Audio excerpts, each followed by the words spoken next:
Welcome to Mission Evolution Radio Show with Gwilda Wiyaka, bringing together today's leading experts to uncover ever-deepening spiritual truths and the latest scientific developments in support of the evolution of humankind. For more information on Mission Evolution Radio with Gwilda Wiyaka, visit www.missionevolution.org. And now, here's the host of Mission Evolution, Miss Gwilda Wiyaka. Is there more to our DNA than we formerly thought? Can we consciously influence its expression? Can DNA activation put us on the evolutionary fast track? Mission Evolution Radio TV show is coming to you around the world on the Exxon Broadcast Network, xzbn.net. With us this hour to explore the concept of 12-strand DNA and its activation is Ruslana Remennikova. Born in Ukraine, Ruslana is a former research scientist for the Fortune 100 ranked company Thermo Fisher Scientific, where she worked with vaccine sciences. In 2016, a leap of faith for a more meaningful life, she left the world of corporate science to later open a sound machine practice while writing her first book. She's the founder of Songbird Science, a research company exploring the intersection of frequency, consciousness, and wellness.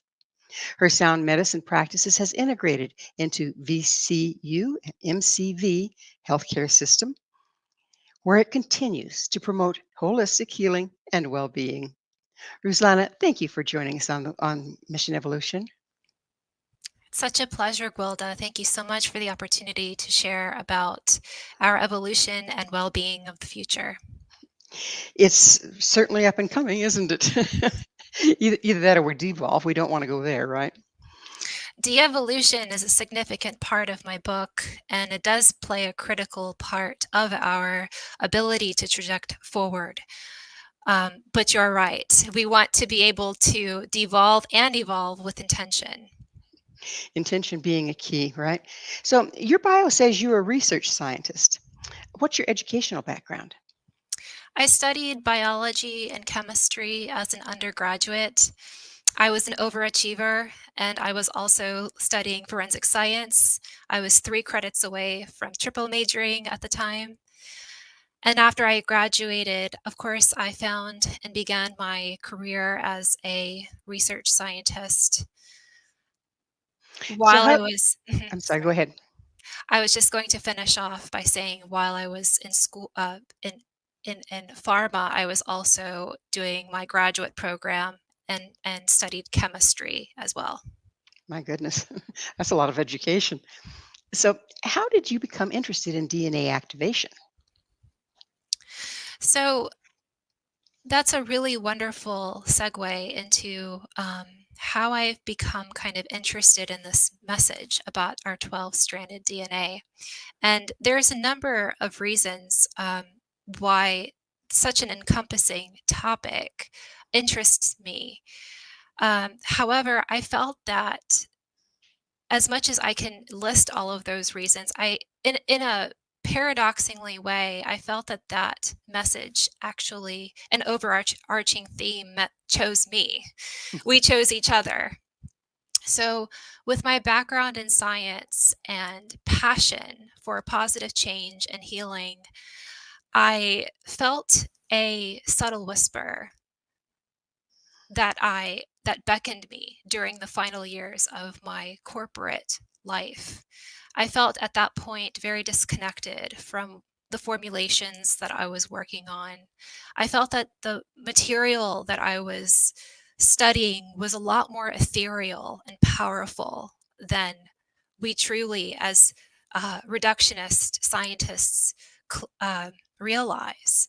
So I was willing enough to surrender to this inspiration that led me to a much more personal endeavor of researching what I believe is the future of our understanding about DNA, and that is called the 12-stranded DNA. So what is DNA activation? I don't think we all understand that. DNA activation conventionally in the laboratory is when DNA expresses itself, its ability to um, um, become alive, its ability to become um, significant in terms of action, in terms of physical quality. When we are considering the archetypal form of any physical substance, I'm very interested in the spiritual aspect of DNA, because before DNA existed, similar to how minerals were created, consciousness informed it. Consciousness is what creates matter. And I believe that we all contain ethereal DNA, and that is how we are able um, to connect to a much higher order, is that the cosmological higher order is able to inform our physical order. So the DNA you're talking about, moving up to 12 strands. I think we have 2 strands right now, right? That's I acknowledged. So you take it from 2-strand DNA up to 12-strand DNA. Those other 10, where do they come from? I love this question. It's so anticipated. So I want to talk about a little bit about the 12-strand DNA, because I believe this will also answer your question and offer opportunity for more questions. Um, the concept of the 12-strand DNA is built upon the traditional double helix model, um, that was profoundly introduced by Rosalind Franklin in the early 50s. And also James Watson and Francis Crick and Maurice Wilkins were a significant team in discovering the configuration, the shape of the double helix.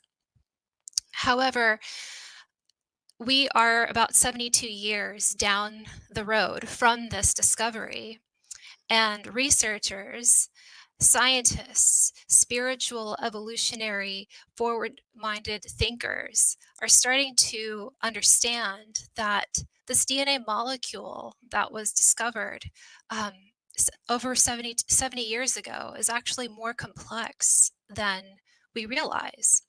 And so, what the 12-stranded DNA concept is introducing is that it's a more complex dodecahedral structure with 12 interwoven strands. Now, that concept has not been scientifically grounded. We are in the works of discovering in the current moment that DNA actually does consist more than 2 strands. And this has been confirmed and verified that there's evidence of it, of the discovery of a stable and healthy human cell that consists of 4 DNA strands. So this has been scientifically documented and Yes. okay, like under the microscope sort of thing, you can visually see it. Yes. Why do we discover it now? Is it because our instrumentation has gotten better? I believe that, yes, we are starting to have more advanced techniques. Also, there is an overarching realization because our global consciousness is expanding.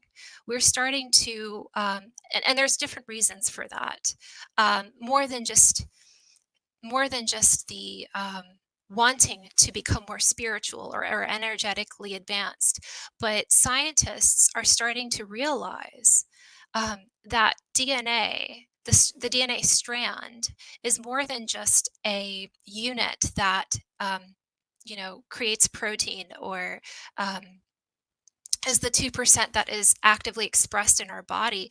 It actually contains a much more significant role, and that is technology storage. It's capacity to store information. And so in the last couple of years, there's been a lot more unraveling of how DNA is capable of storing information. There's a significant issue currently that is very confronting for our human race, and it's technology based. Um, that issue is that there's so much information. There's so much information online and virtually, and we have records of and books of knowledge, and the question becomes, how will we store all of this information? And it's a good question.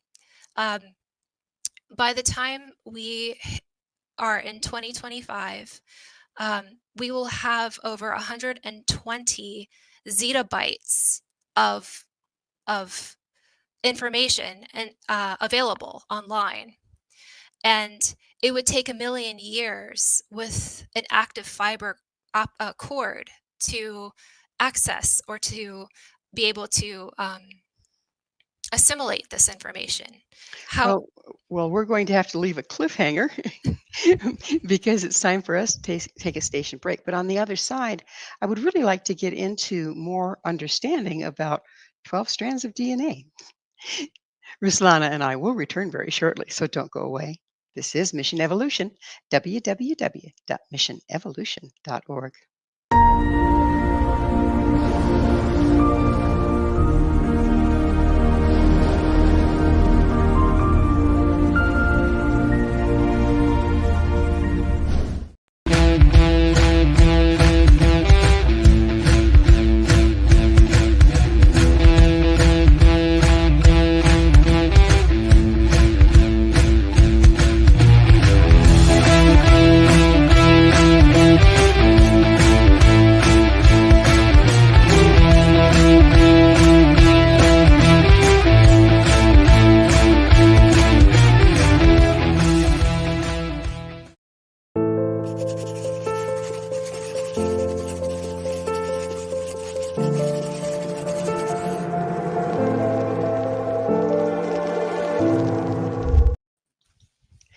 How many strands does our DNA have anyway? With us this hour discussing the concept of 12-stranded DNA is Ruslana Remennikova, the author of Activating Our 12-Stranded DNA, Secrets of Dodecahedral DNA for completing human evolution. That's interesting. Ruslana, the name of your book is pretty fascinating. Completing human evolution. Is there really a landing point, a place that we stop, that we have evolved and we've arrived?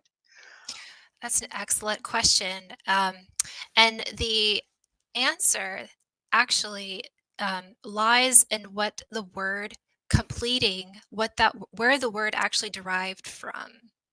So completing, Pleh, was a Proto-Indo derivation, a Greek Proto-Indo derivation of the word, which means to become.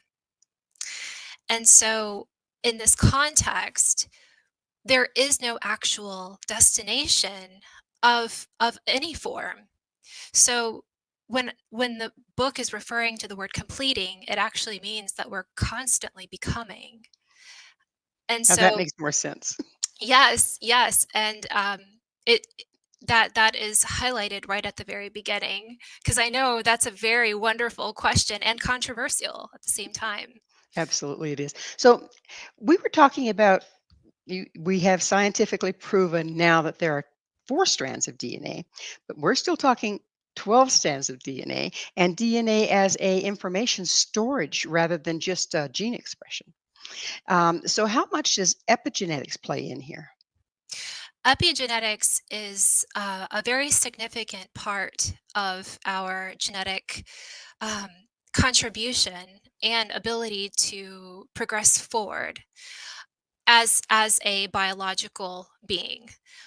Um, with the 12-stranded concept, epigenetics is a critical part of that. However, this is a visionary blueprint that we are considering. This is what we are heading towards in the future. Now, that doesn't mean, you know, 5, 6, 7 years. We're talking about time in the future. This is the direction that we're heading towards, just as much as we are starting to unravel what does 4D mean? What does 5D mean? But this is the direction of 4D technically. So you were mentioning that the DNA expression above the four strands, going to 12, which would leave us what, eight? Eight strands is an energetic expression versus a physical one? Correct. At this point, we are considering that our genetic activation is going to be significantly mental. So that means that we are healing as a humankind to unravel the potential in our DNA, which will which will be triggered by our decision, our intention, our ability to emotionally heal at this point in time. So you're talking about healing. How much does light have to do with this? And there are some scientific studies pointing out that the sun is definitely more active than it's been in a long, long time, or in recorded history sometimes, and that there's, AKA, a lot more light, larger bandwidths of light present, particularly during solar flares and stuff. Is that playing into our opportunity to access and activate the extra strands of DNA? So what it sounds like your question is, you're asking if the external light of our environmental landscaping has significant value in shaping our genetic evolution. Am I understanding this correctly? Yes. Hmm.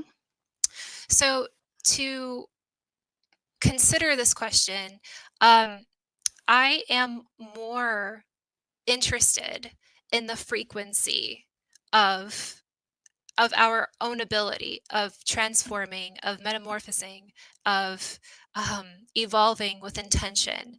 I do believe, because of the electromagnetic field that exists all around, that photons are a significant um, variable in the way our DNA is constantly evolving because of wavelength and frequency. They interlink, and um, they create the field. So I do believe there is a direct influence on our DNA based off of photons. However, I have done more research that is frequency based versus photon based at the moment. Gotcha. So you mentioned healing. Does our personal damage, emotional damage, spiritual damage inhibit what we can express as far as these new strands of DNA goes? Yeah, so that's a wonderful question, and I'm so glad that you bring this up. I believe that it's significant to make sure that we are all on the same page with what does the word healing mean? Because healing has a different connotation for each person. When I speak of healing, I don't treat it as if we are um, something is wrong in our bodies or that we're trying to fix anything. I don't have this relationship with the word healing. And I believe that the term is a misnomer in our society. Healing is a direction. Healing is a means to put yourself on a mindful trajectory to achieve the goal that you would like. But to address the second part of your question, there is a significant issue that each one of us carries. And by issue, I mean on a cellular level, and that's grief. We all carry grief. And grief it can be a spiritually wonderful ally, which that's my contribution and um, wanting to share, is that we can ally with this divine force, or we can let it consume us. And when we let it consume us, we're not able to um, carry on the components of healing, because on a cellular level, grief damages. It blankets memories. It causes stress. When we think about the 3 major diseases and illnesses that kills people, we usually say it's heart disease, it's stroke, or it's diabetes, but actually it's stress. Stress kills. So we need to realize, where does the stress come from? Yes, our external environment is a significant portion of that, but ultimately grief is how we carry the stress around. Understood. So let's look at this coming from the other direction. When you have set your intention to heal, or to activate your DNA, let's put it that way. Say you decide to go through DNA activation. Will that then bring to the surface the places that we cannot accommodate the wider frequency? Do you mind reiterating your question in a different angle? Yeah, I'll try again.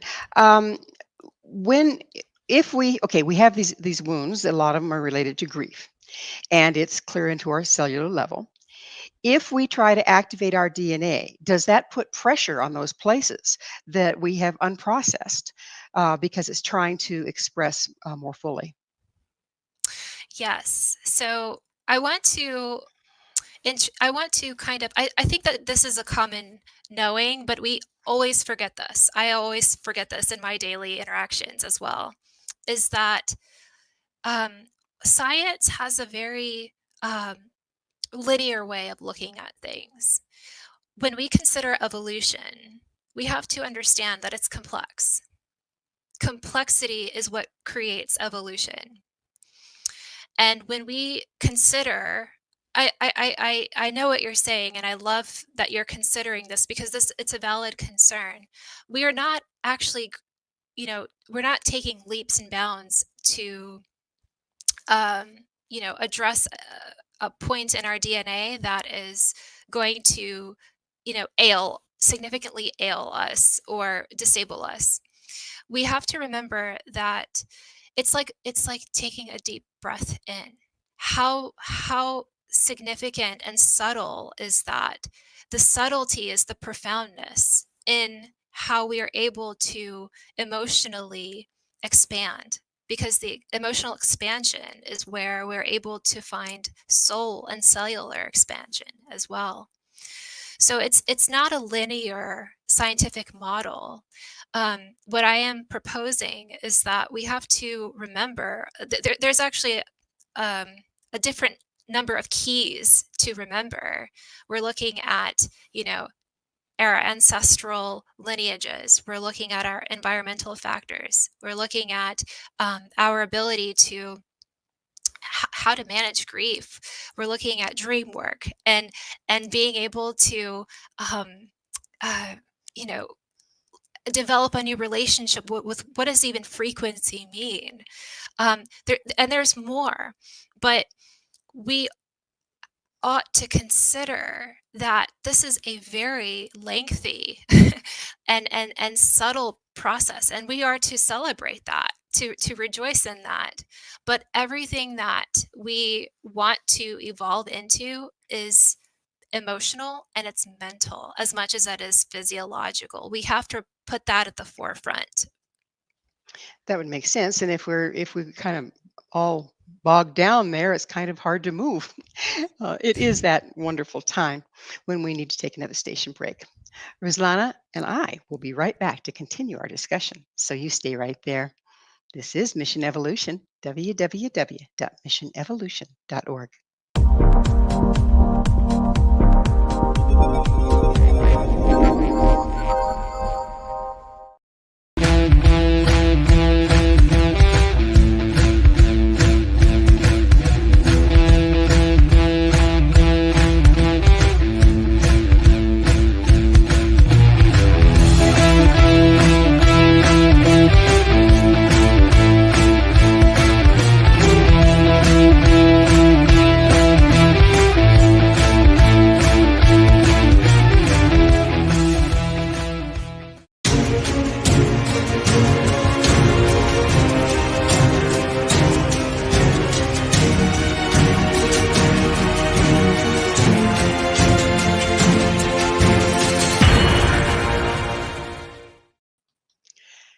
12-strand DNA.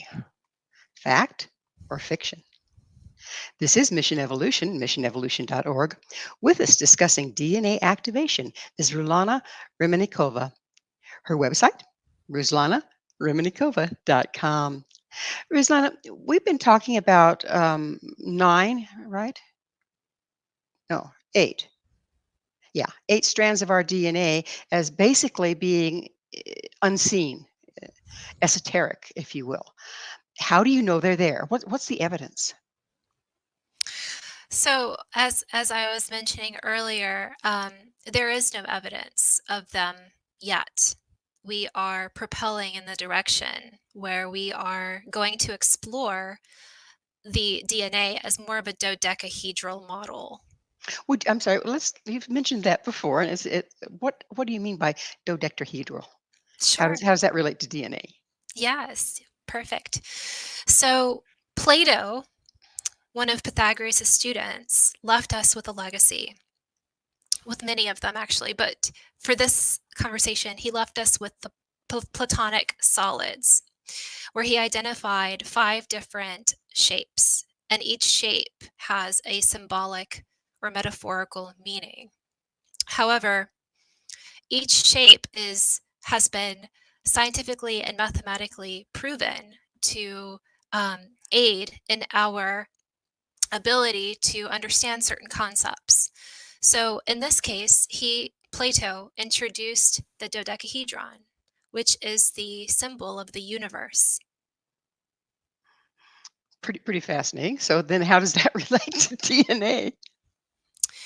So when I mentioned 4D earlier, the fourth dimension, which we are as a humankind starting to explore, um, in this context, the Platonic solids, the dodecahedron, is vital, is a key and a tool for us to unravel what the fourth dimension can prove to us about our DNA.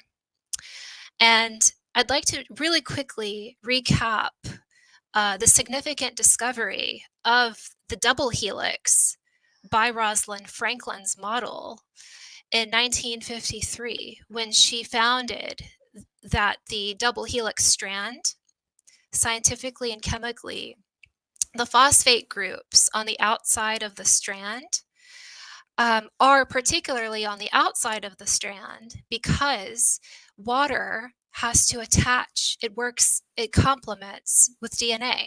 They exist together.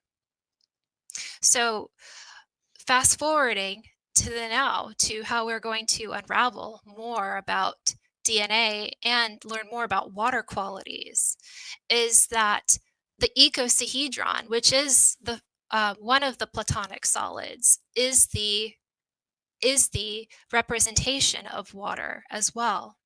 And the icosahedron has been geometrically solved to show how water can be symbolized as an icosahedron already.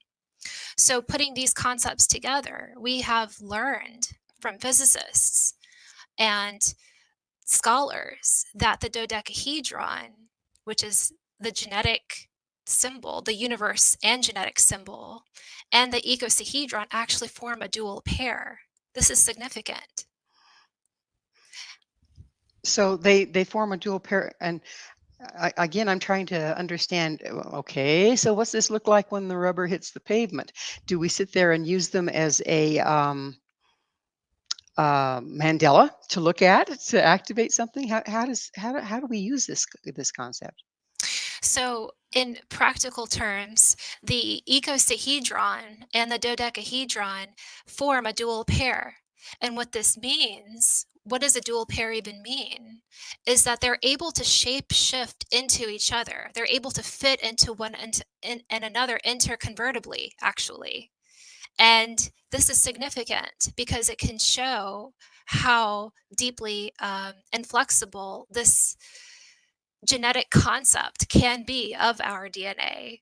And although we don't have all of the answers yet to what you're asking, what this can show is a profound approach into what this dimension can show us if we decided to test the genetic prototype as a dodecahedron, and assume the water is an icosahedral complex.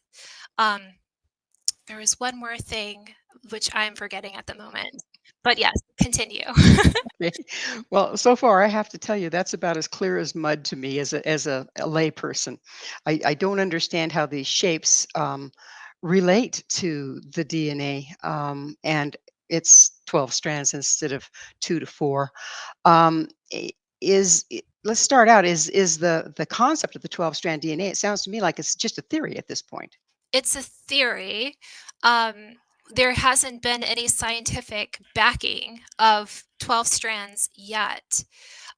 However, there is more consideration of this as we continue to unravel how deeply significant the storage technology of it is. And while we still don't understand what is the relevance between the storage and the shape of it, there is a link. We just haven't determined what that link is yet. One thing that I'd like to point out as well, is we know that 2% of our DNA is active. It's expressed. It's how we're able to do our daily functional routines. In parallel, we also know that water, the amount of water that's consumable on this planet is actually 2% as well. There's a mirror to it. Um, so that leaves us with, 97 to 98% of quote unquote what has been called in the past as junk DNA. I love Um, that. God don't make no junk, right? Right, that's correct. There's so much to this, but the question we would ask ourselves then, we know that it's not junk anymore. That was just a term that was used in the 70s for non-coding DNA, which I believe is the storage, the technical storage. We can relate the same principle with water. If we know that 2% is how we're able to drink and create water available for all, does that make 97 to 98% of the water not, it would be rendered useless? The answer is no. We just haven't found a way or a means yet to understand it, but we will. Let's talk about the storage aspect. Maybe that'll make a little more sense here. Um, when we're talking about the DNA's ability to store information, is that how it collects ancestral? There's been more and more indication that we don't just take on the brown eyes or the red hair or the brown hair or whatever, but we also take on emotions, damage, that sort of thing through from our ancestry through our DNA. Is that what the storage is doing? Is storing all this information from the ages? So we know that we carry at least 7 generations of DNA from our ancestors. That There is goes that one. native, like there goes that Native American prophecy, right? Until the seventh generation. That's just that's a big thing to process. Um, which means that yes, we do take on, certain nuances that we don't even understand or can grasp. One thing that I feel that we don't really realize is that, our ability to visualize and remember memories that actually never really happened in our lives before, um, is a significant gateway into the, activating of our DNA, of unraveling. It is the making of that moment that we're all talking about. Is the genetic activation. I don't know. If have you ever experienced a time when you uh, have a visual that you didn't experience before, but it was emotionally available to you? I think we all have if we pay attention. Um, so is this the um, passed down feelings from our ancestral line, or are we talking past life here? It that is a very subjective question. It's hard to even reduce that. I think that there are a number of variables taking place. Yes, there's our DNA. We also have to remember how sensitive our DNA is and how we're able to cognitively have a relationship with our environment while processing our own landscaping.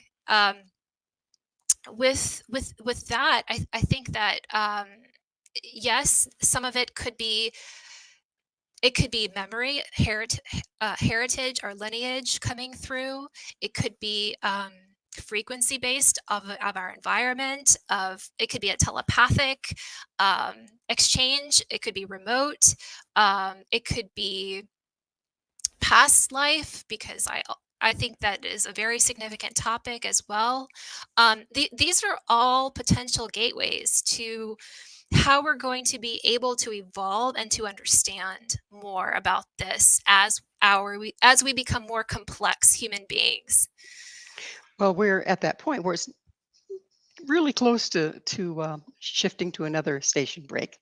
Um, on the other side of the station break, Ruslana, I would really like to get a little bit deeper into whose memories are whose memories, and can we actually use the memories that were stored in our DNA to come up with information we heretofore did not have? That should be fun. Please stay with us as Ruslana and I continue to explore DNA and evolution. This is Mission Evolution, www.missionevolution.org, and we're coming to you on the X Zone broadcast station, xzbn.net.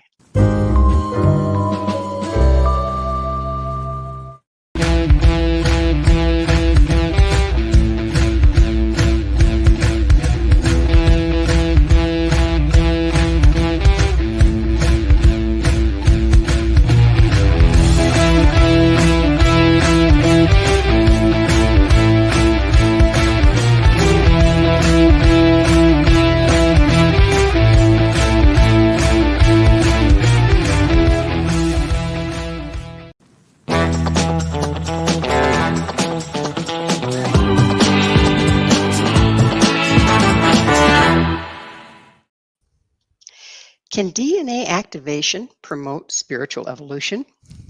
This is Mission Evolution, missionevolution.org.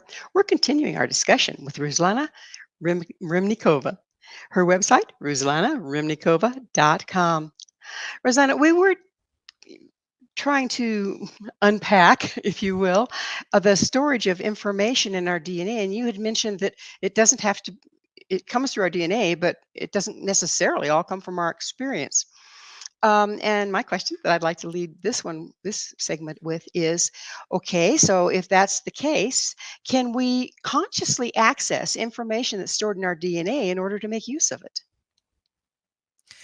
We can make an attempt to, I believe we can approach our memory healing, which is essentially what DNA activation is a means to unravel and restore memories that we didn't feel that we were connected to or have access to in previous years.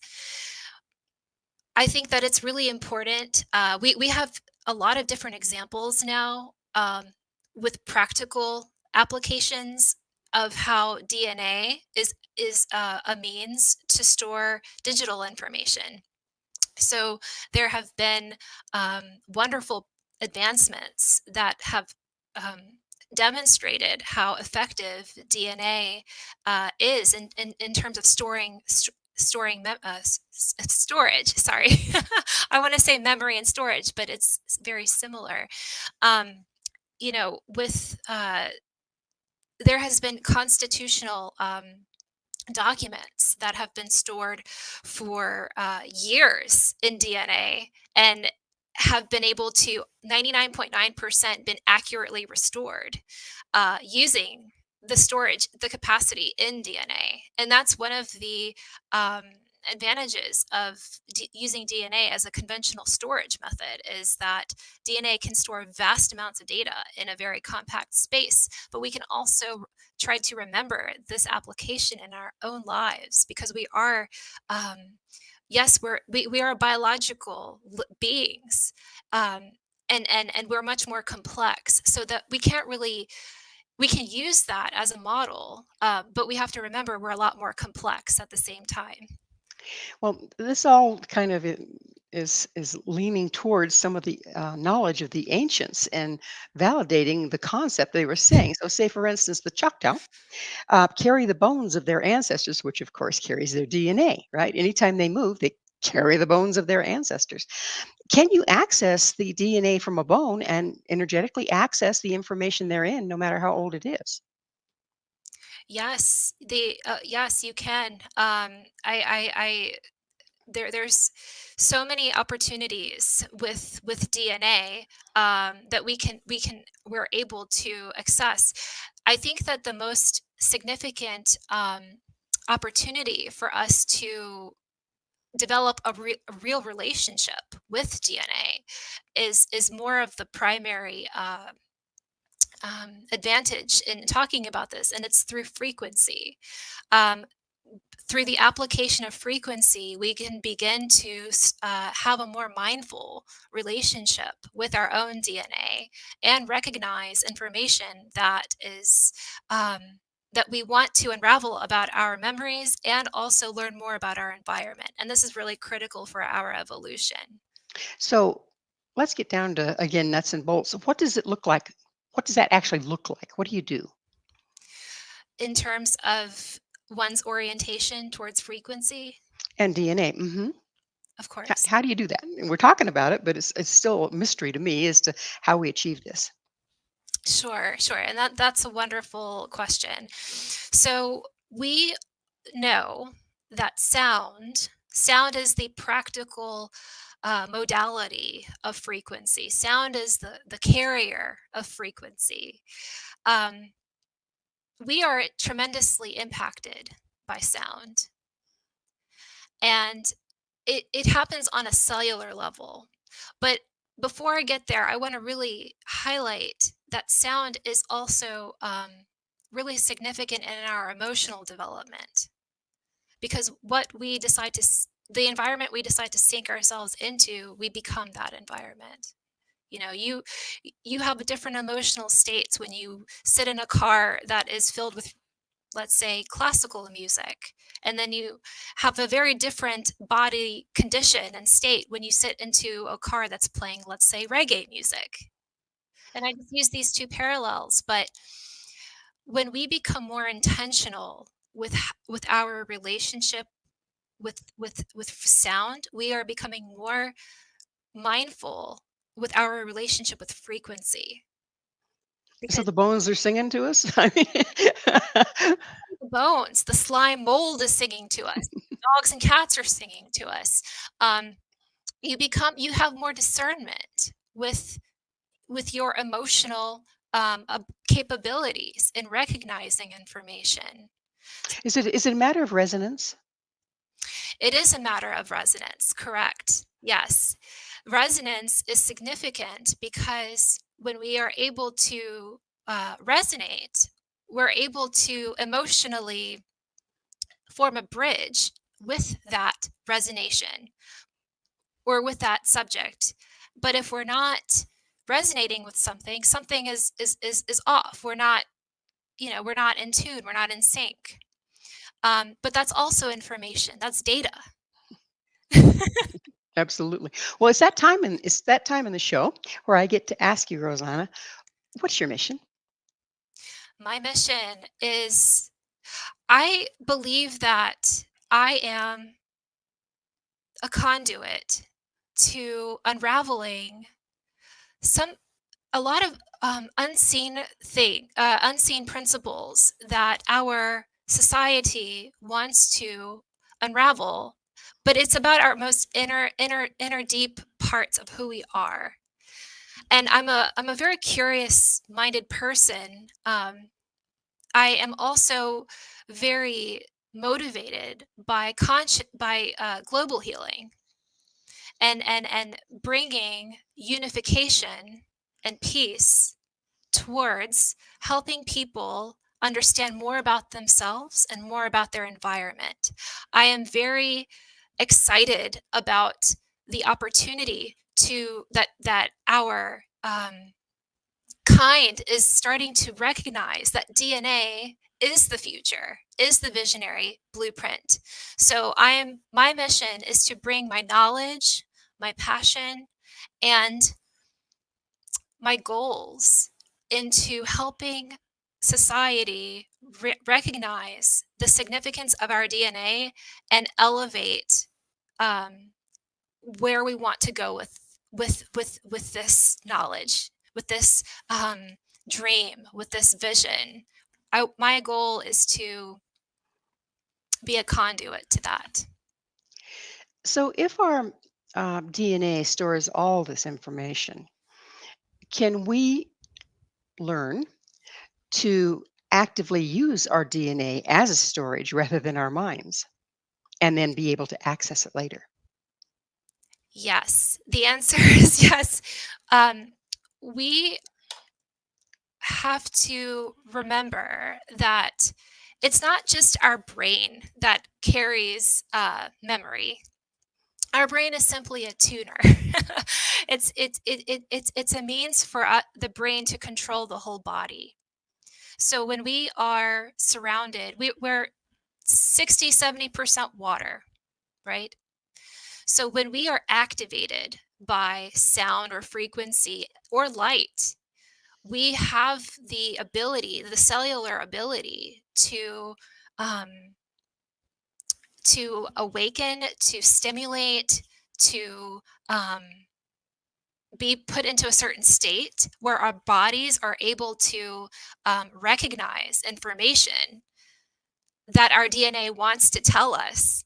And again, it's that emotional discernment that I was mentioning earlier is the discipline.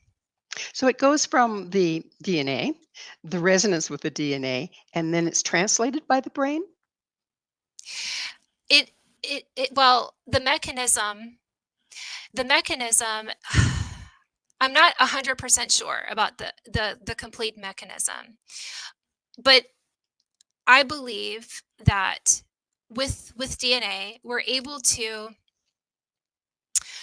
sound is a means to help the hemodynamics of our blood, which changes the blood chemistry. Okay. Sound is also neurological. So yes, sound does impact the brain in terms of entrainment, which we're very well familiar with. Um, yes. Well, unfortunately, we're out of time in the entire show. It's been a real pleasure working with you, Ruslana, and thank you so much for coming on. Thank you so much, Gwilda.